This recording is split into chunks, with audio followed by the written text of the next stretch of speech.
Okay, we're live. Hello, everyone. It is the 19th of November already. It's Thursday, the day of Thor. And if I had a hammer, thank you all for being here, especially my core followers. I had a lot of fun at the live stream last night, and we're going to do one soon, another one as soon as we can. I can convince Alex to, hang around uh, and make sure we don't have any technical difficulties and that sort of thing. Uh, and we're trying to figure out what format we're going to do together. Since the beginning, I've always loved putting music in here because there's a correlation between music and harmonics and the invisible resonances of electromagnetic frequency that you really can't see. You can feel it, but you can't see it. Largely, you can't hear it except where it affects your inner ear. All right, so anyway, so thank you all for making the live stream possible. I'm not sure if I'm going to do one tonight, but I do enjoy doing those. The 3.5 hours was a little bit longer than I had originally intended. I like having like a 2.5 hour thing. Even some of my videos are somewhat long. But like 2.5, that's like a movie. Okay, that's good. We're set. But if there's questions that people have, I want to answer them. I want to make sure I get. I do those to answer the question, and so there was some there that got some questions I had gotten, I think, kind of lost in the cracks, and so when that comes out as a movie and I can see it all, I will make sure to address. I'm able to see the comments, and then I can leave comments in that, and then kind of know next time or whatever. But the thing was still processing when I went to bed last night. That was long. But I liked being able to end it at 3:33 as close as I could. Anyway, all right, so onward and upward with the lesson today. Thank you all for being here. Much love. The crew, the core crew of Schumanites, y'all Schumanites. And I have I just want to say something. I have this the way it is, with the light shining on. I don't know how this will look in the finished video. It looks kind of, I don't want to say bleached out, but it looks, from here anyway, like it's saturated. The color is saturated. You can't really see the grandness of the bike. From here it looks like as I'm looking at it on the screen. But it's like, that's a fabulous fucking bike. I mean, it really truly is. And it's the gift bike as a thank you to a viewer who deserves that. And I told Alex, I think the next thing that we're going to do is have do a video with there we go, we tucked it in. Okay. There's a little sheet there. There's me. Oh yeah, I feel tucked in and comfy now. So I told Alex I want to do a video where we're going to do an official giveaway. How do I say this? Like a video where he and I do a live stream where we're going to have a contest to see who can give the best reason why they deserve the bike. And so we'll do a live stream, and I will field the questions. Alex will play. We'll kind of read it. We'll do a fun little thing. So we're talking about that. We're discussing that. But still, by the same token, I have to actually get the bike finished, and it's got to go into the shop and all of that stuff. So there's but whatever. It's going to go somewhere. It's got to go somewhere eventually. I'm not holding on to it. That's an art bike. It belongs on a wall somewhere, hanging up. It's a piece of art. I can't hold on to it. It's too nice for me. I'm going to ride around on it, take pictures, a video of me on it. Hopefully no harm will come to it. but I certainly couldn't ride that. I don't deserve a bike that nice. Are you kidding me? Not here in Providence. There's career-ending potholes. You don't understand. They will destroy. They will eat the bike. Yeah, it's not meant for riding here in Providence. Anyway, so on that cheery note, thank you all for being here. We're going to do that. Alex and I are going to do another live stream as soon as we can, and talking him into it. We're trying to figure out the whole schematics of everything we're doing, and we've been doing tests up to this point. We've more or less been testing the system, and so now that it looks obviously to me like the a lot of the bugs are worked out of the system, to allow me to keep rambling on these videos. And so so we're kind of coming up with a groove, and so thank you for your support, and especially Bradley. Yeah, thanks, and Julie and Jackie. I say Julie, David. Anyway, all of you, and so I appreciate everyone's support in doing this. So we're talking about that, and so we're fun. We're just trying to have fun and make it positive, whatever. All right. So so onward and upward. So the lesson for the day is this is the Schumann Resonances. All right. So this was a video that had been kind of caught in the actually I like that over the glasses. This is a video that had been, I made this before, and so I didn't like the quality of it, how it had turned out. And so I kind of looked at it, I posted it, and this was, it was early on. It was during after it was in the browser dump days series. And so I had put this out there to see as a video, but the background noise was just too much, and I didn't like the quality. I was doing it with the old way with the capture, the J3. So this is now doing this, and I may do this again with some of the videos, present some of the old material, but just redo it this way so the video isn't so shaky or something. It's a thought. Now that I have this ability, which I didn't have before, it's like, all right, it's a thought. It's a thought. All right. So anyway, so onward and upward. So this right here, we're talking about, this is an interesting engineering article. Okay. Interesting engineering article. Sorry. Hello, onward and upward. What is Schumann resonance? Okay.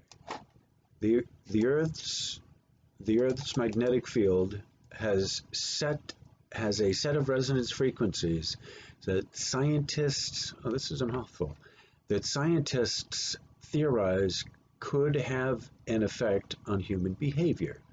Human behavior. Oh, I should find that. The Björk song. All right, so I think I may do that. I may pause and actually do that and find that song. All right, at the break. All right. So this is right here. They're giving you an example of how the Schumann resonances kind of work right here.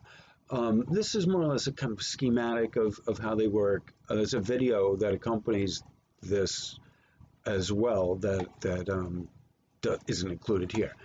All right, so now I want to point out something.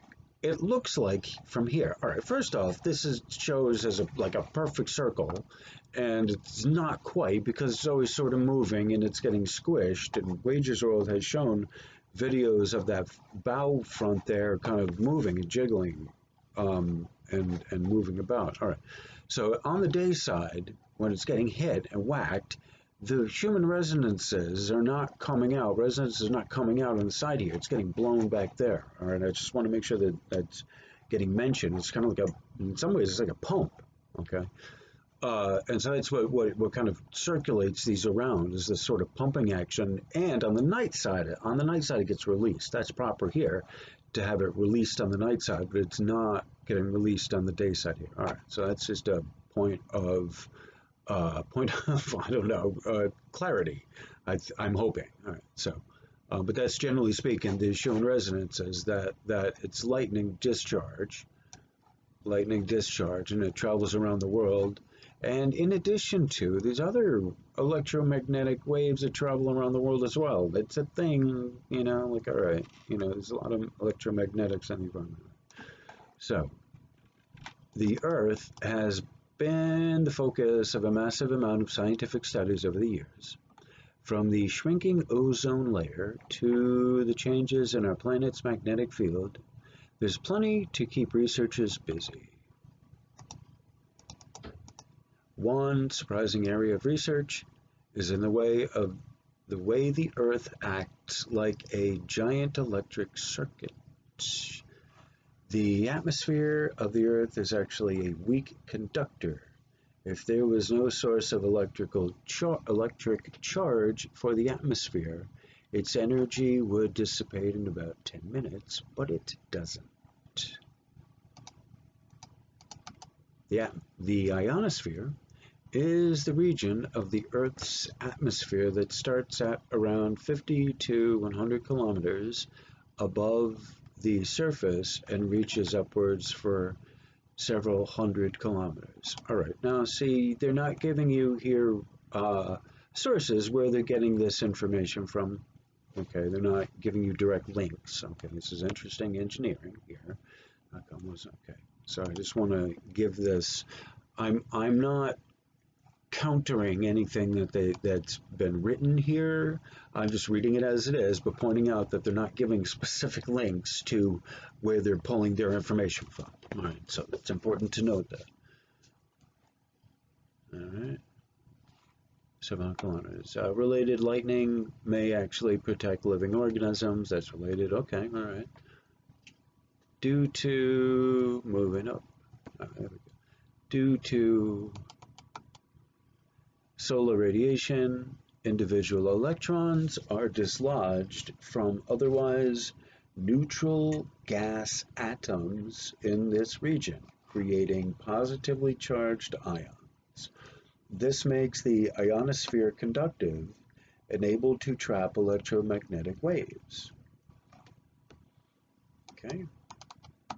Between the Earth's surface and the ionosphere is a cavity containing a total electric charge of 500 K or 500,000 coulombs. There is a vertical current flow, and it's actually charged. Technically, the vertical is a charge flow. It's not a current, technically speaking. Just want to make that tiny little fact. Current flow between the ground and the ionosphere. The atmosphere has a resistance of 200 ohms, approximately, and a voltage potential of 200,000 volts, approximately, can go up to 250,000. Again, there's no references, but, I'm looking up here. Around the Earth, there are roughly 2,000 lightning storms at any given period of time, producing around 50 flashes of lightning every second. This accounts for much of the measured flow in this electromagnetic cavity. Okay. However, big question. But what does it all mean? Right? All right. It means, there we go. It means that there is a great deal of electrical activity between the surface of the Earth and the ionosphere. Some of this is in the form of standing waves of electricity. These standing waves are known as Schumann Resonances. Okay. I got this. There we go. I got it. Each lightning, pardon me, each lightning burst creates electromagnetic waves that begin to circle Earth in the cavity between Earth's surface and the ionosphere. Some of the waves, if they have just the right wavelength, combine and increase in strength to create Schumann resonance. All right. So you see this very interesting thing right here. I may have this as the pardon me. I may have put that as the thumbnail for this video. It's an idea. I'll think about it. Because I like that graphic. Okay. Let's say Schumann Resonances, source, STW, Wikipedia. Let's see if I can nail this. There we go. The sweet spot for creating this resonance is when the wave is as long or longer than the circumference of the Earth. This is an extremely low frequency wave of up to 100,000 times lower than the lowest frequency radio waves used to send signals in your AM/FM radio. As this wave flows around the Earth, it hits itself again in such a way that the crests and the troughs of the wave are aligned.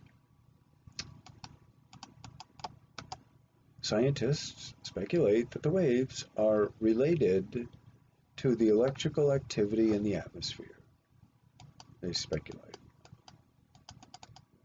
The base atmospheric electromagnetic resonance frequency is 7.83 Hertz.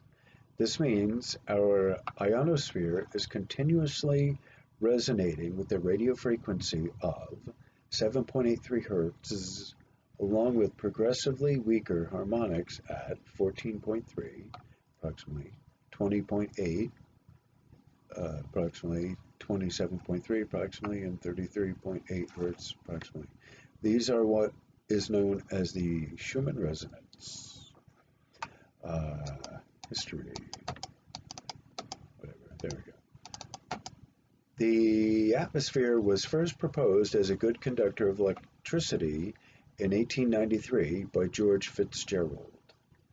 He was able to estimate that based on the layers of the atmosphere where he saw the best conductors, there would be electromagnetic oscillations of around 0.1 seconds. That's a 0.1 hertz. He had theorized and essentially discovered the lowest mode of Schumann resonances. All right, so you get that? The lowest mode of a Schumann resonance is 0.01 hertz. Just would say that, okay?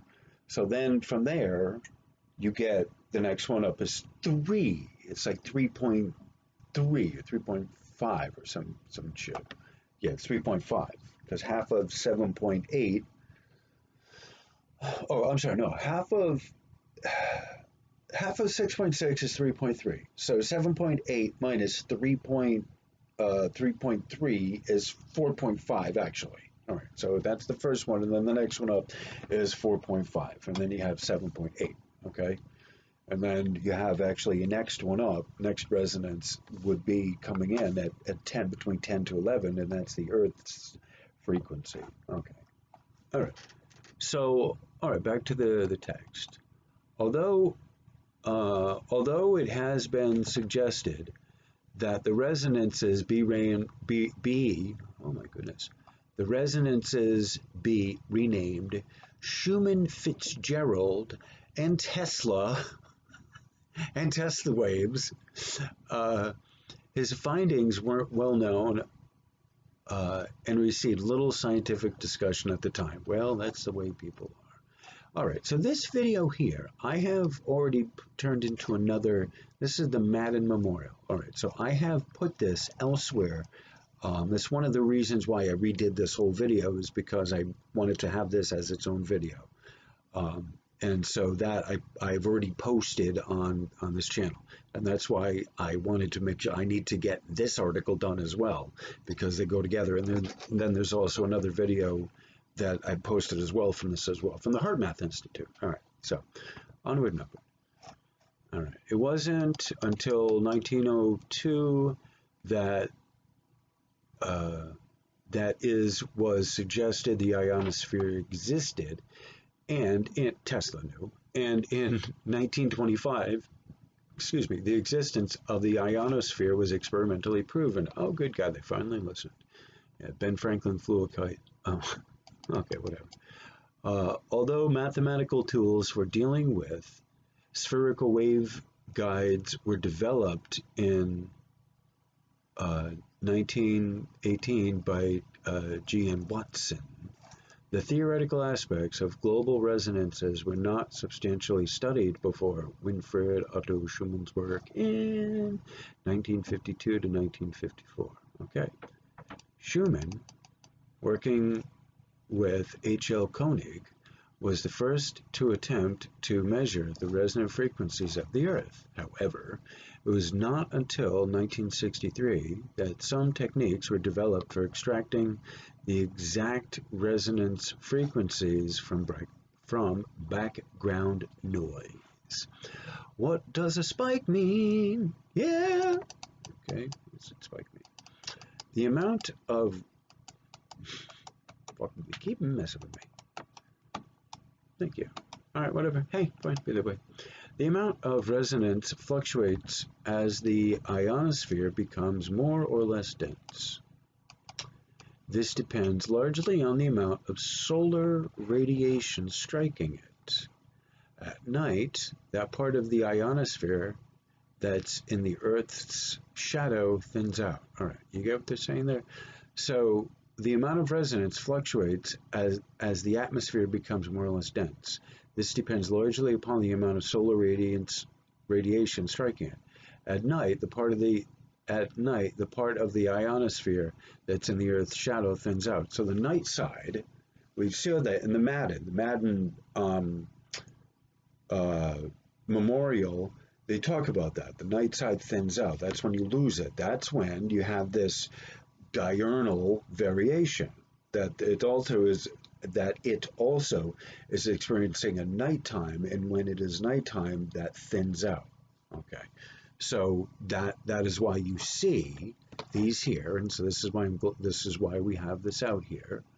Okay, full view, full screen. All right, so this is why we have this out here. So you see these variations going up and down. All right, because you got to look at the time at here. This is the bottom number is the local time, and this one here is the UTC time. Okay, so their local time, you look, this is the start of their day, 7, 8, 9, 10, and then it starts going to like 11 o'clock. It starts kind of going up. But you see this particular day here, there's a lot more activity than on this particular day. There's very little going on that they're recognizing that the Schumann the Schumann graphs are seeing. So I just want to point that out. So that's what they're talking about here, is this loss here at the nighttime. All right. The resonance can also be affected by the world's 3 lightning hotspots, or chimneys they call them, Asia, Africa, and South America, which are seasonal and also follow a day-night cycle. Okay, you see that? Thus, the peaks of radio signal strength at the Schumann resonance follow a constantly shifting but reasonably predictable schedule. Okay, there we go. Yeah. Well, there we go. It has also become common for some to associate Schumann resonances with different types of brainwave states. Some have even gone as far as to relate the frequency of 7.83 Hertz to hypnosis, suggestibility, meditation, and an increase in human growth hormones. However, there is no scientific proof for any of this. Amen, brother. Okay, you see this? This is a type of graph for the Schumann. Okay, this is your resonant frequency here. You see a spike in 50. Okay, there's 40, and then these are the bouncy resonances. And what this is your decibel scale. This is essentially your strength. From 0 to, you see how strong it is. So nothing goes down to the 0. There's all definitely something there, but you see how it spikes here. Noticeably 1.5, and then you see way up there. I think this is, pretty sure this is amplitude. So I'm guessing that's amplitude without knowing more about it. All right. Yeah. Oh, here's a good one. Whether it's quackery or not is still being researched, but there are some researchers who believe that our bodies can be influenced by the electromagnetic resonant frequencies around us. Okay, influenced, you say. So when these frequencies spike, these people believe this can also have an effect on human and animal behavior. Okay, that's a belief, all right. Oh, wow. All right. In January of 2017, the Schumann Resonances reached frequencies of above 36 hertz, which was unusual. All right, so talking about the resonances going above 36 hertz, okay, which is here, this range here,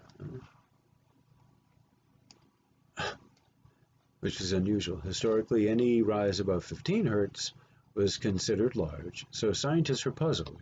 According to some, these higher resonant frequencies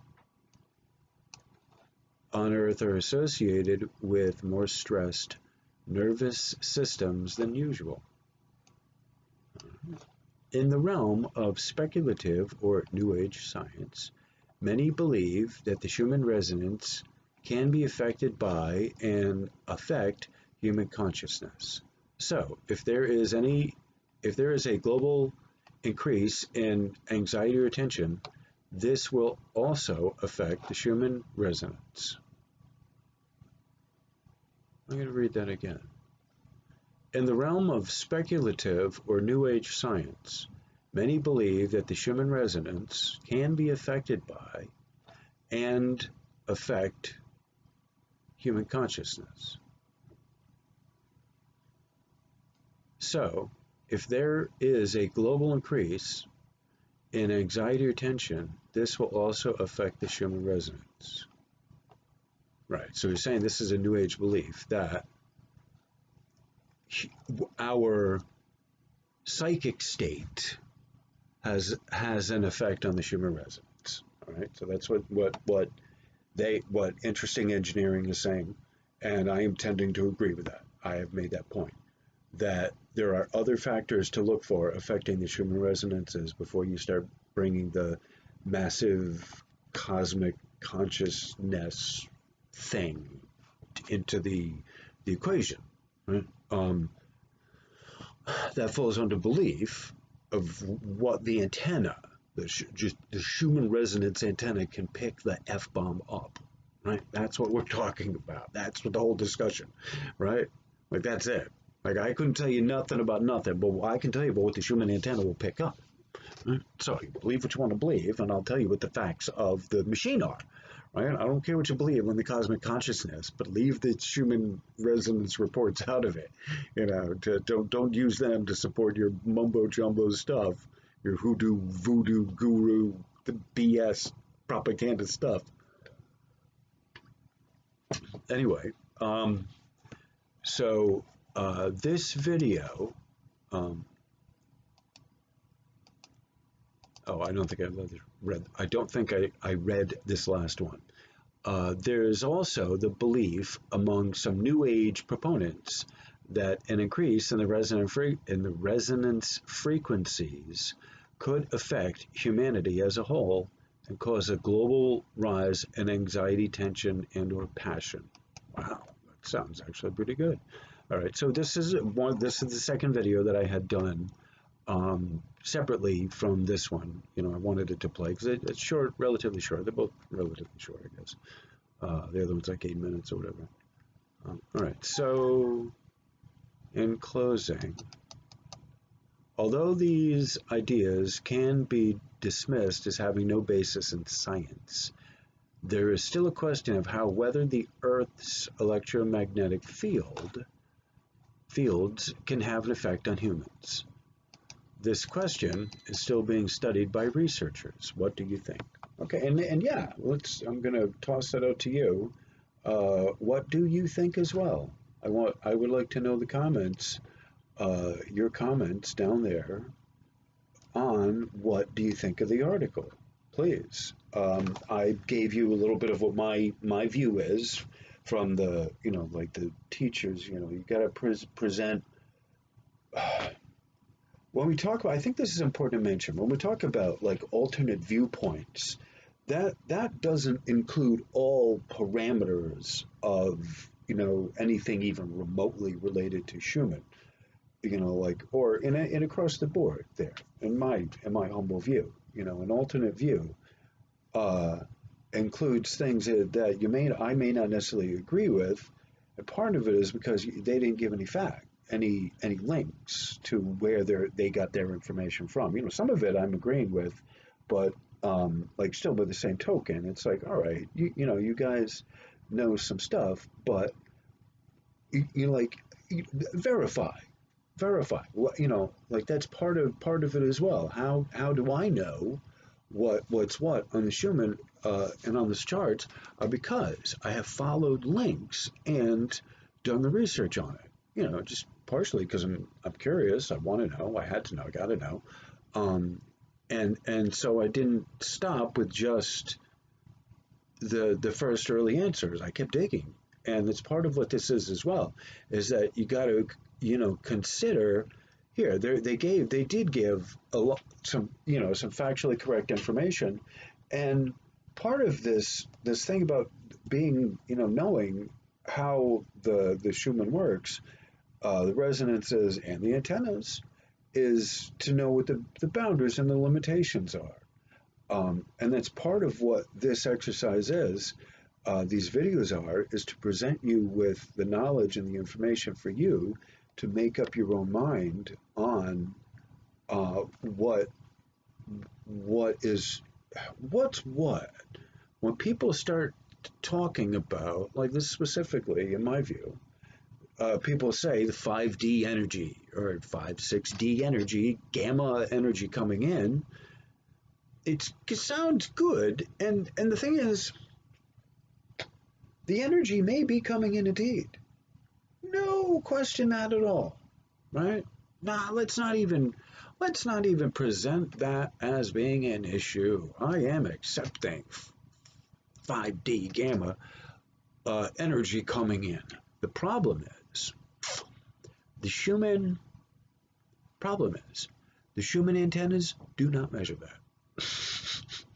that I, what gamma, some Piscean, Palladian, Arcturian energy coming in from from the central sun and beyond or whatever. Yeah, there isn't a doubt or a question that it's coming in or doing something to the people, driving them batshit crazy. Uh, that's undoubtable. However, does the Schumann pick it up? That's the whole other debate, all in all of itself. So we can step into my office here if you want with the sparkly bike, and we'll discuss it, and I will set you on the straight and narrow path. Like there is that, you know. But you yourself need to know how to come up with that information of knowing for yourself what's true or what's not. Um, and so that's, like I said, that's what this exercise is about, of giving you proper knowledge and a range of information from places. And so that way you yourself can be the best judge of what is correct and what's, horse hockey and what's kind of in the middle there. Some people, they're, not quite, like they're, but, and they threw it out there. What do you think? And it's the same thing here with, what do you think? And so, all right, so this was one of those browser dump things I wanted to get out. It had to been out, it would already had been out, but I have to. This is from October 25th of 2019. So that's, like a year ago, not that long ago. All right. So, thank you all for being here. I appreciate all the love and support. I'm going to try and do another video tonight of something. I have a bunch of stuff in my browser. Uh, maybe, you know what? Maybe I'll talk about the non-coding DNA. I don't know. All right. Anyway, so, all right, on that cheery note, what is junk DNA for 500 bucks? All right, so thank you all for being here. I appreciate all the support. And 420. Had I known right there, had I known, I would have stopped a minute earlier. Anyway, on principle alone. I get a coffee, and thank you all for being here. I very much appreciate the time, the love, and the support. And you all are wonderful. Thank you very much. Namaste.